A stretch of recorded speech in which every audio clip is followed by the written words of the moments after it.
आपका प्रश्न है शंकर का संपूर्ण पाठ क्या है।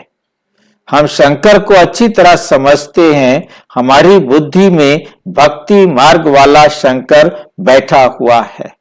हम समझते हैं कि जैसे ब्रह्मा विष्णु शंकर ये तीनों क्या हैं, देवता हैं। हम इन तीनों को देवता समझते आए हैं। आज हम जरा ध्यान से देखेंगे कि शंकर का पाठ कब और कैसे शुरू होता है।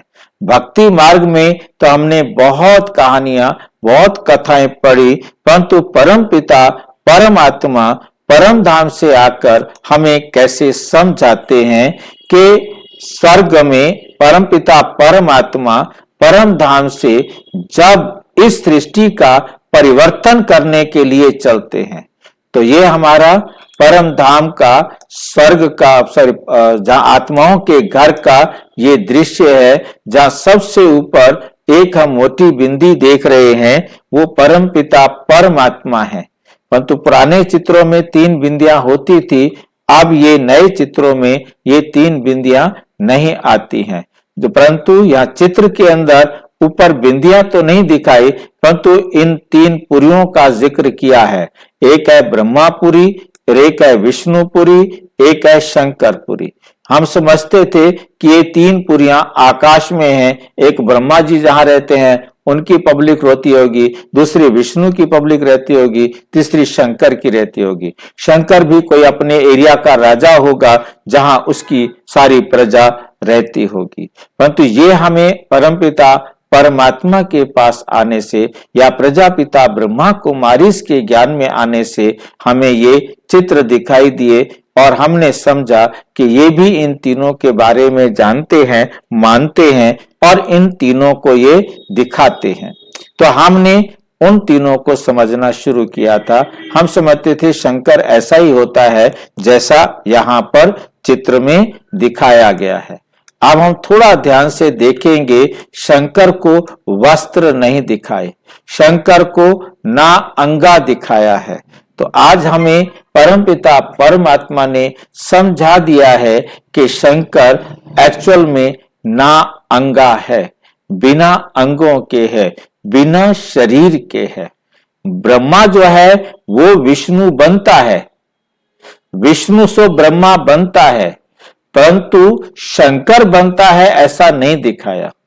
फिर कई बार मुरलियों में बाबा ने यह भी कहा कि शंकर का कोई पार्ट नहीं है, और कई बार मुरलियों में कहा, जैसे दादी कुमारिका से पूछा, प्रकाश मणि दादी से पूछा बाबा को कितने मुरबी बच्चे, तो दादी ने कहा 3, ब्रह्मा विष्णु और शंकर।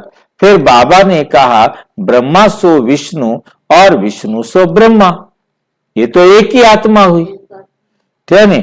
तो उस मुरली में बाबा ने किया कि मेरे 2 बच्चे हैं, एक है ब्रह्मा विष्णु और एक ही आत्मा, और दूसरी आत्मा शंकर। फिर आगे चलकर बताया कि शंकर का कोई पार्ट नहीं है, शंकर सूक्ष्म रूप की अवस्था है ब्रह्मा की। वही आत्मा जो ब्रह्मा बनकर रोल प्ले करती है, वही आत्मा अशरीरी होकर, अव्यक्त होकर शंकर का पार्ट बजाती है। तो ये शंकर का पार्ट परमपिता परमात्मा ने स्पष्ट किया। अब दुनिया में इस प्रकार से शंकर और शंकर को समझा गया। वास्तव में शंकर का जो रोल है वो एकदम अलग है। हमने समझा कि शंकर की तीसरी आंख खुलती है और पल्ले हो जाती है। तो परमपिता परमात्मा ने आके समझाया कि तीसरी आंख खुलने का मतलब है ज्ञान, समझ। जब ज्ञान समझ मिल जाती है तो हमारे अंदर जो विकार हैं, जो आसुरी गुण हैं, वो नष्ट हो जाते हैं, वो खत्म हो जाते हैं। ज्ञान से हमारे आसुरी संस्कार नष्ट होते हैं, ना कि कोई यहां तीसरी आंख निकल आती है जिससे हम, जैसे क्यों आंख निकली थी शंकर की, किसी को मालूम है? शंकर की तीसरी आंख या हाँ जी, भाई जी ये आत्मा का स्वरूप है कि आत्मा जागृत हो गया तो तीसरी आंख, तीसरी आंख निकल आई, वो दिखाते हैं यहां से उसने भस्म किया था। किसको भस्म किया था? विकारों को। कामदेव को। उन्होंने दुनिया में भक्ति मार्ग में दिखाया है कि शंकर जी ने कामदेव को भस्म किया, क्योंकि इनके पास संतान नहीं थी। और जो भस्मा क्या बोलते हैं, एक था जो जिसको है ना काट करके फेंका जाता है, मतलब राक्षस होता है, जिसको मतलब जो है ना उसको मारने के लिए इनके पुत्र की जरूरत थी। अब इनका पुत्र होगा नहीं, वो राक्षस मरेगा नहीं, इसलिए जो है ना उन्होंने इसको क्या किया, कामदेव ने इसको पीड़ित किया काम से, और इसको गुस्सा आया और फिर ये उसके पीछे पीछे भागता है। जब वो उसके पीछे काम को भस्म करने के लिए भागता है तो गंगा, गंगा देखा है आपने? गंगा का शंकर के साथ क्या रिश्ता है? गंगा का भक्ति मार्ग में, पत्नी के रूप में कहा जाता था। हाँ, उसको सर पे मतलब वो दिखाते हैं गंगा की पत्नी है। कौन है गंगा की पत्नी? गंगा पत्नी है शंकर की, और गंगा को शंकर जी ने जटा में धारण किया था। पत्नी कैसे बनी? जब उन्होंने उनके पुत्र कार्तिकेय को जन्म दिया। कार्तिकेय की मां है गंगा, भीष्म की मां है गंगा। तो हमें समझ में आ गया होगा कि ये गंगा कैसे बनी, कैसे आई, कैसे इसका रोल शुरू हुआ। तो ये गंगा जब यहां पर लाई गई, ठीक है, गंगा से ये क्या होता है, जब शंकर भाग रहा होता है तो ये गंगा को क्रॉस करता है, उस समय इनका वीर्य वहां गिरता है, उस वीर्य से गंगा कार्तिकेय को जन्म देती है, इसलिए गंगा को इनकी पत्नी कहा गया। तो वास्तव में आज हमें ये बात समझ करके स्पष्ट होता है कि ऐसा हो नहीं सकता, ठीक नहीं। परंतु उस समय भक्ति में तो हम यही कहते थे, वाह प्रभु तेरी लीला। उस समय तो भगवान की लीला समझते थे कि भगवान की लीला है कि वो कभी भी कहां भी किसको क्या बना दे। गणेश का जन्म भी वहां प्रभु तेरी लीला, क्योंकि मैल उतारी और गणेश को जन्म दे दिया। वास्तव में ऐसा कोई बच्चा जन्म नहीं लिया, वास्तव में ऐसा कोई कार्तिकेय जन्म नहीं लिया, क्योंकि कोई भी बच्चा गर्भ से पैदा नहीं हुआ। कार्तिकेय भी गर्भ से पैदा नहीं हुआ, गणेश भी गर्भ से पैदा नहीं हुआ। हम इस बात को अच्छी तरह समझ चुके हैं कि सतयुग के अंदर भी रचना चाहे निर्विकारी होती है, परंतु बच्चा मां से ही जन्म लेता है।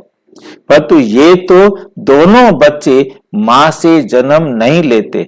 नाम मां का लिया है, परंतु उसमें पार्वती ने अपने शरीर की मैल उतारी और एक पुतला बना दिया, और शंकर जी आए और उसे पहचान नहीं सके, उन्होंने उसकी गर्दन काट दी।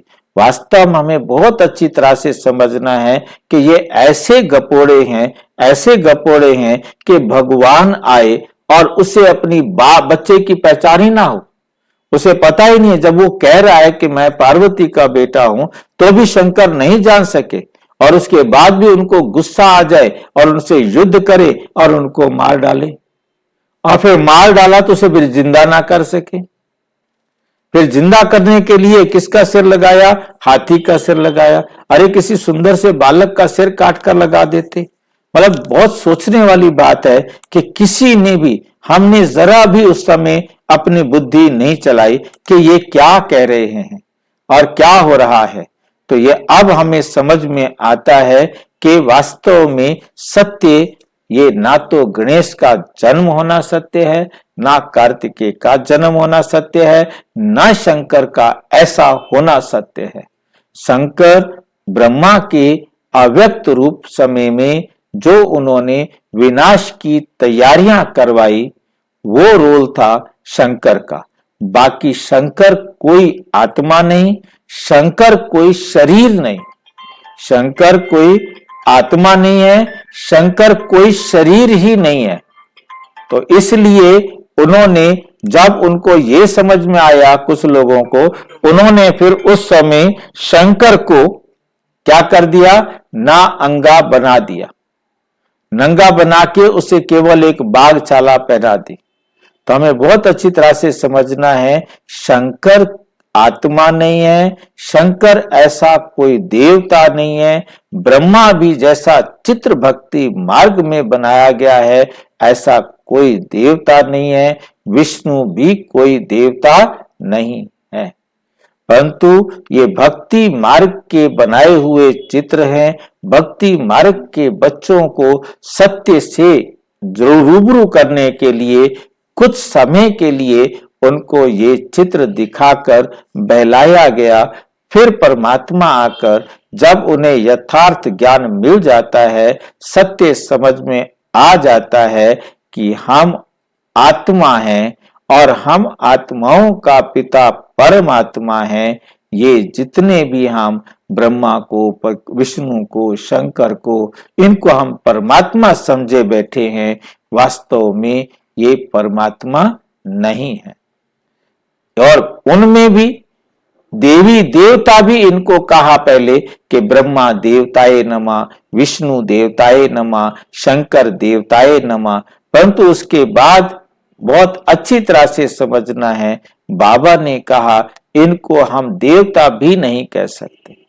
शंकर ने कब किसको बैठकर कुछ दिया, विष्णु ने कब किसको बैठकर कुछ दिया जो देवता बन गया।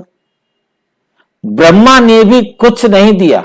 सूक्ष्म वतन में रहने वाले हैं तीनों, ब्रह्मा विष्णु शंकर। सूक्ष्म वतन में कुछ है ही नहीं, ये भी नहीं, फिर ये देते किसको हैं।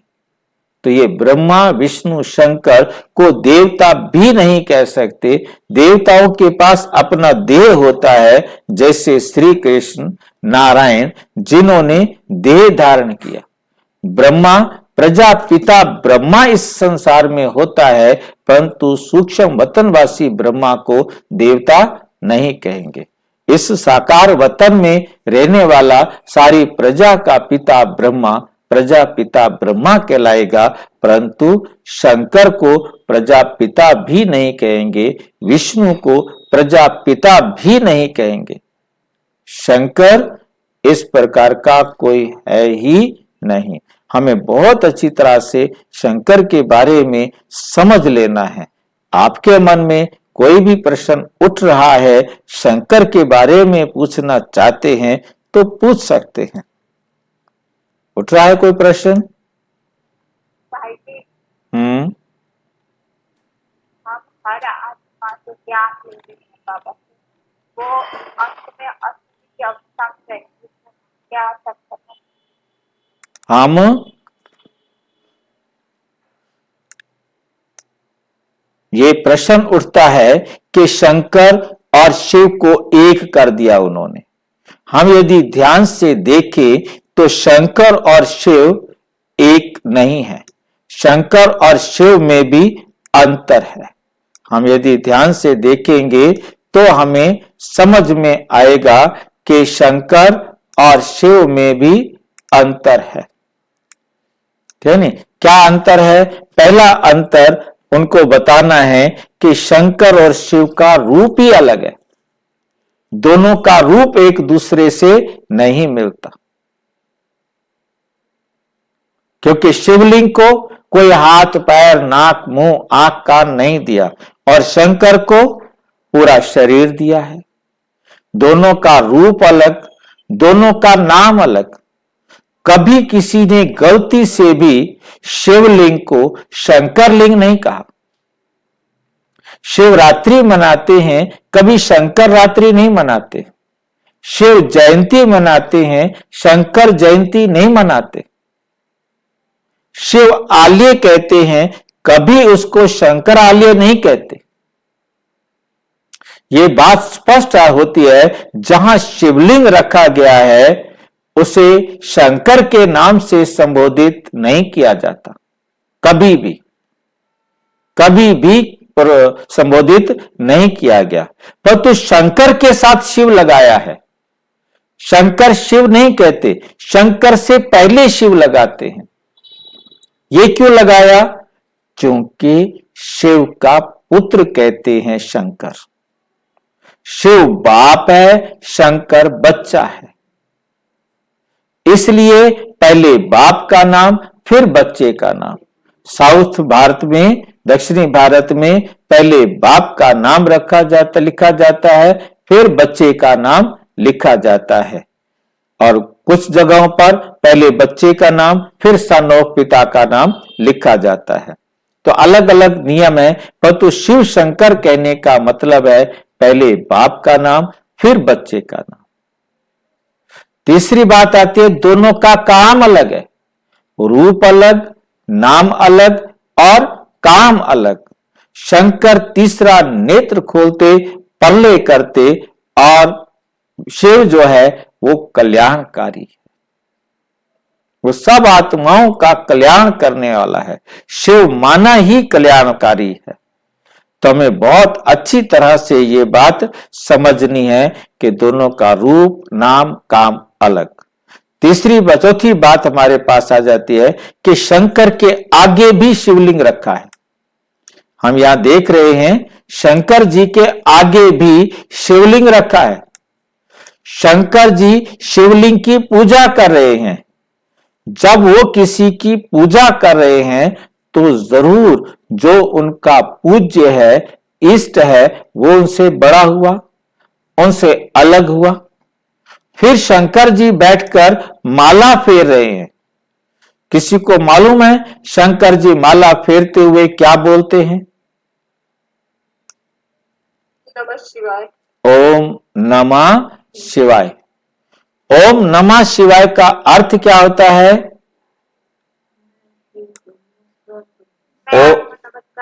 हाँ, 3 अक्षर है इसमें। ओम नमः शिवाय। ओम नमस्कार करता है शिव को। तो नेचुरल है कि नमस्कार करने वाला ओम क्या है? ओम का अर्थ है आत्मा।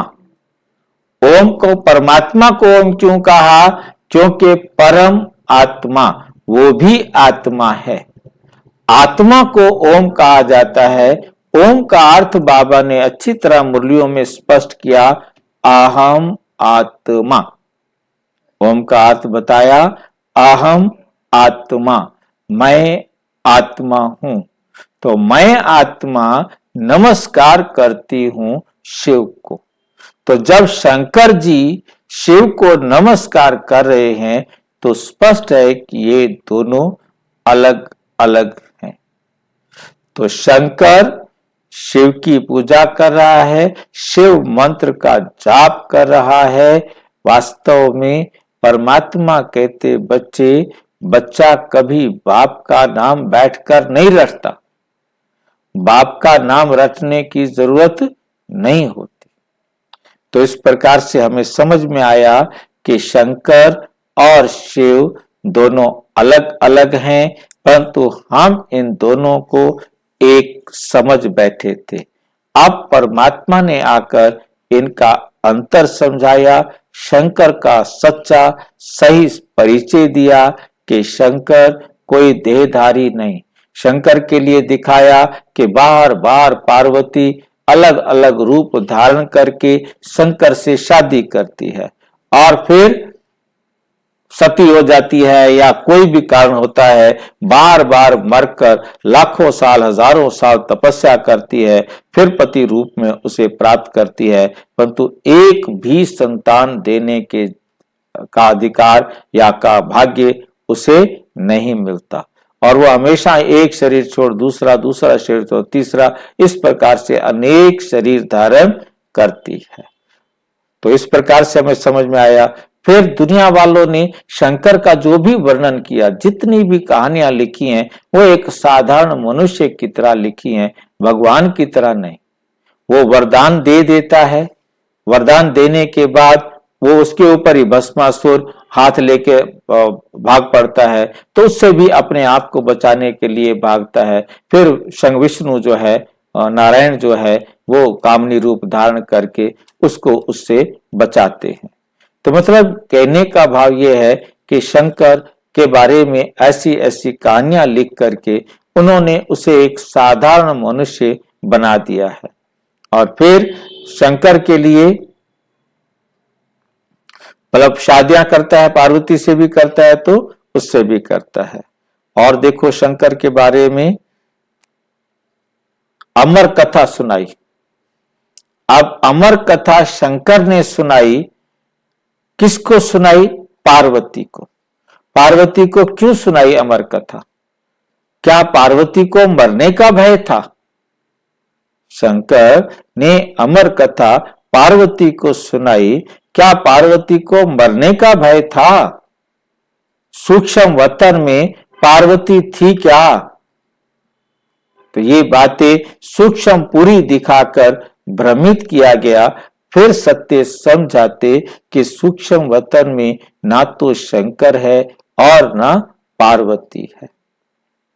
पार्वती किसे कहा जाता है वो भी परमपिता परमात्मा ने समझाया कि पार्वतन से आई हुई हम आत्माएं पार्वतियां हैं। हम आत्माएं पार्वतियां हैं। तो उन्होंने स्थूल रूप में दिखाने का प्रयास किया कि शंकर पार्वती को अमर कथा सुनाते हैं। वास्तव में अमर कथा अब परमपिता परमात्मा हम सब पार्वतियों को सुनाते हैं और हम सब आत्माओं को अमर बनने का निश्चय, विश्वास, सत्य जगाते हैं, समझाते हैं, बनाते हैं।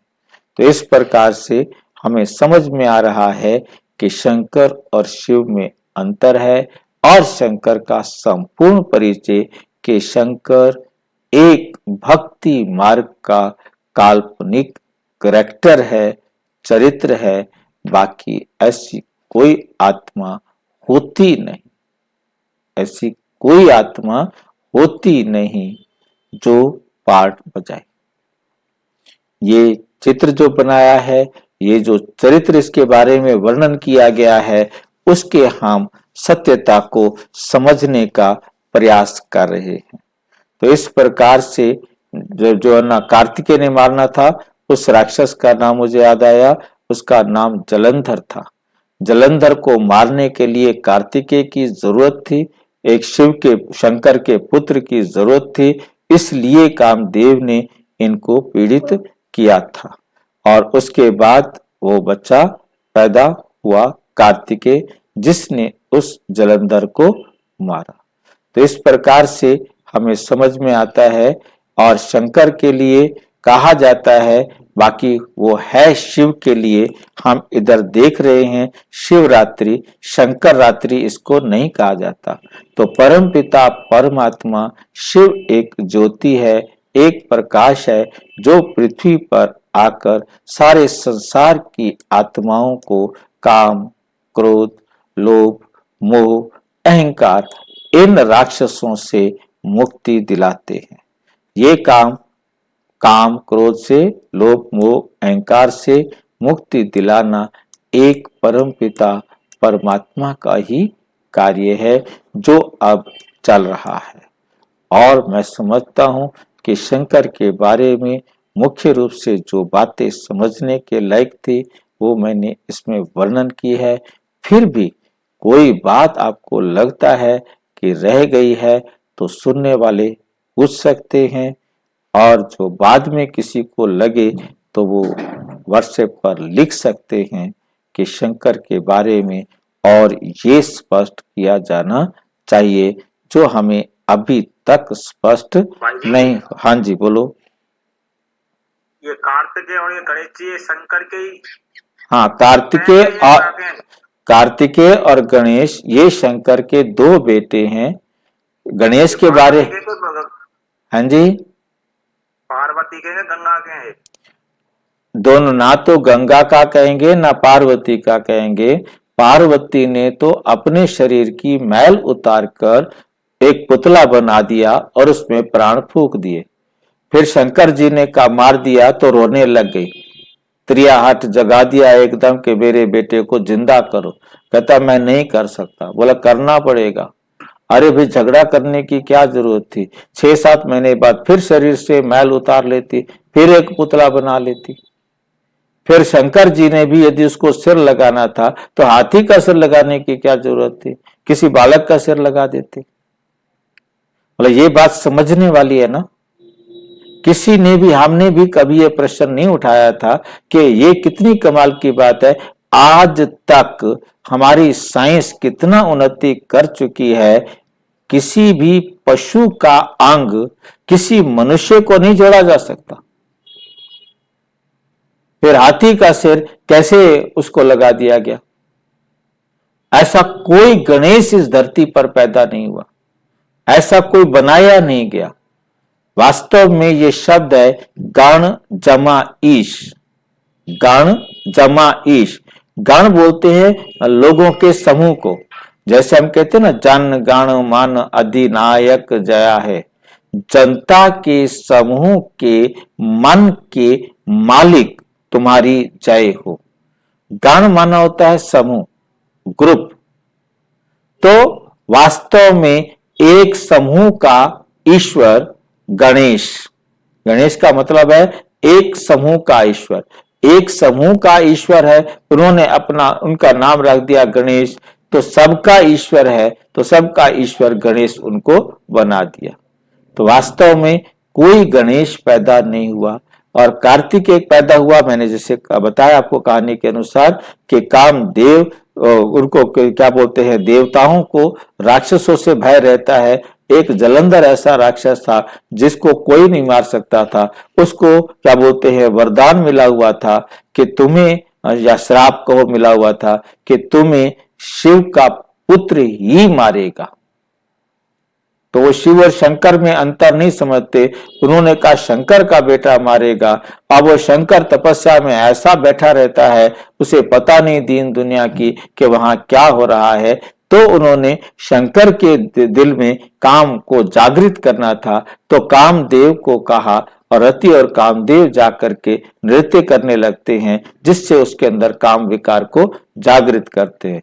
जब वो तपस्या उसकी भंग होती है तो उसे क्रोध आता है, क्योंकि काम विकार मेरे में क्यों आया। तो वो फिर कामदेव को भस्म करने के लिए दौड़ता है, परंतु तब तक उसका जो वीर्य है वो गंगा नदी में गिर जाता है, और गंगा उसके पुत्र को जन्म देती है। अब पानी की नदी कहां से बच्चा पैदा करेगी? उन्होंने तो दिखा दिया, वो वीर्य गिरा और गंगा ने बच्चा बनाकर पेश कर दिया, ये लो जी आपका बच्चा आ गया। तो ये ऐसे मतलब जो है ना, काल्पनिक गपोड़ कहानियां हैं जिनको दिखाया गया। परमात्मा कहते बच्चे, मैं आकर सारे संसार की अज्ञानता का अंधेरा दूर करता हूं। मेरे लिए ही शिवरात्रि कहा जाता है, शंकर के लिए रात्रि नहीं कहा जाता। शिव जयंती मेरे लिए कहा जाता है, किसी देवता के लिए नहीं कहा जाता। परंतु क्या है कि इस चित्र के अंदर सबसे लास्ट में जो त्रिमूर्ति का, त्रिलोकों का जो चित्र है, उसके अंदर हम देखते हैं कि सबके लास्ट में शंकर को दिखाया है। तो इसलिए शंकर और शिव को मिला दिया, शंकर को और शिव को मिला दिया। बाकी हमारे आकाश के अंदर कोई ऐसी ब्रह्मापुरी नहीं है, कोई ऐसी विष्णुपुरी नहीं है, ये कोई शंकरपुरी नहीं है।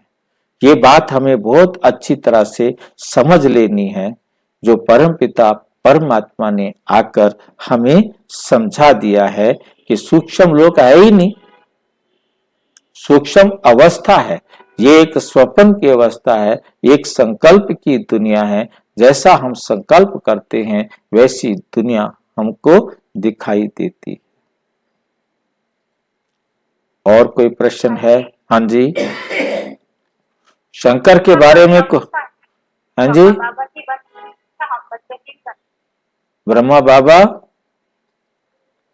शंकर वाली जो अवस्था है वो ब्रह्मा बाबा की होती है या हम बच्चों की भी होती है? हम बच्चों की भी होती है, ब्रह्मा बाबा की भी होती है। परमपिता परमात्मा ने समझाया, बच्चे मैं आकर ये 3 कर्तव्य कराने थे, स्थापना, विनाश, पालना। तो मैं आकर प्रजापिता ब्रह्मा, दादा लेखराज के तन के आधार का लेकर अंश के द्वारा सारे संसार को वाला पवित्र बनाने की स्थापना का कार्य शुरू करता हूं। फिर जब हमारे अंदर दिव्य गुण आते हैं तो हमारे अंदर से आसुरी गुणों का विनाश होता है। वो विनाश कराने का शंकर का रोल भी यही ब्रह्मा ही प्ले करता है, जो आसुरी संस्कारों को विनाश करने का काम करता है। फिर बच जाते हैं हमारे देवी संस्कार, उन देवी संस्कारों की पालना कराने का काम विष्णु करता है। तो ये तीनों रोल ब्रह्मा के भी हैं और हर आत्मा के भी हैं। हर आत्मा ने अपने अंदर जैसे जैसे दिव्य गुणों को धारण करती जाएगी तो शंकर का जो रोल है विनाश का, वो हम आत्माएं अपने आसुरी संस्कारों का विनाश करती जाएंगी और फिर हमारे पास रह जाएंगे सिर्फ देवी संस्कार और उनकी पालना हम विष्णु के रूप में करते हैं। ठीक है ना? तो वो जो देवी गुण है उनको हम दान भी करना है, कोई आसुरी गुण है उसको काटना भी है, कमल फूल समान पवित्र भी बनना है। ठीक है, तो इस प्रकार से विष्णु को और ब्रह्मा को और शंकर को केवल सूक्ष्म आकार है जिसे स्वप्न की दुनिया कह सकते हैं, परंतु ऐसा स्थूल कोई होता नहीं है। और कोई प्रश्न देखो उठता हो तो?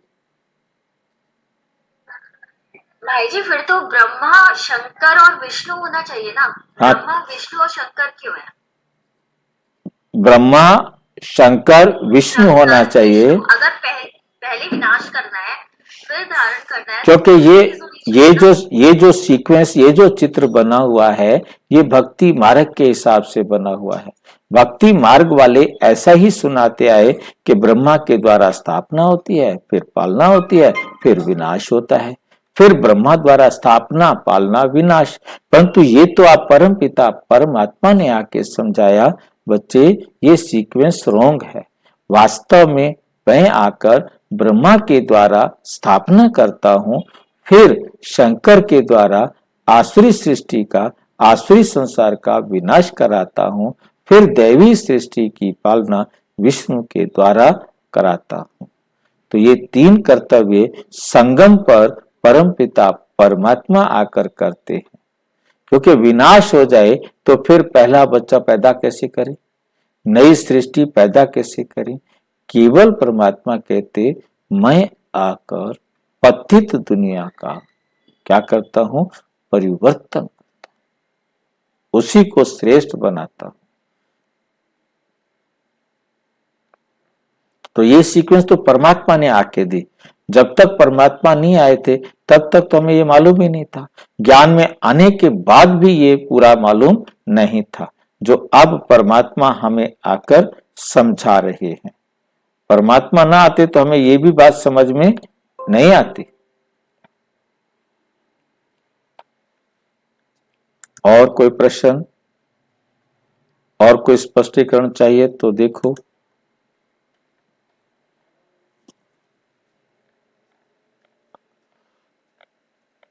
ठीक है, तो हम समझते हैं कि कोई भी रहा होगा तो आप पूछेंगे। और अच्छी तरह समझने के लिए अपने समीप के किसी भी प्रजापिता ब्रह्मा कुमारी ईश्वरीय विश्वविद्यालय से संपर्क करें। और यदि कोई प्रश्न है तो 9213106986 पर केवल टेलीग्राम करें, 9650692270 पर केवल व्हाट्सएप करें, फोन नहीं। ओम शांति।